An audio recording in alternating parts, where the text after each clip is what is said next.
iku menyekutukan Allah Subhanahu wa taala.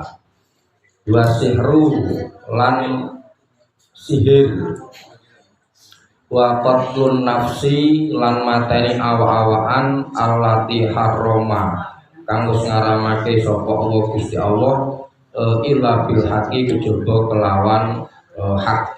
Wa aklu riba lan mangan bondo riba, wa aklu malal yatimi lan mangan bondone anak yatim, wa tawalla yaumaz zahfi lan lari dari medan peperangan, wa qatul muhsanatil ghafilati lan dakwah wong wadon sing iso ngreksa awake kang duweni keimanan.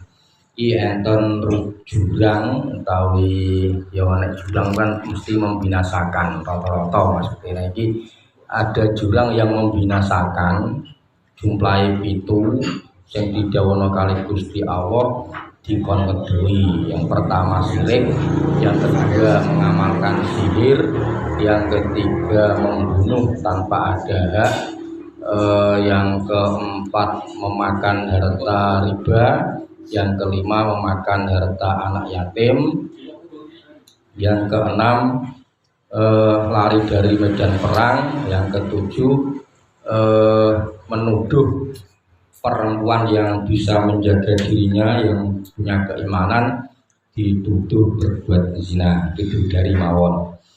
Yang pertama jurang yang membinasakan menika di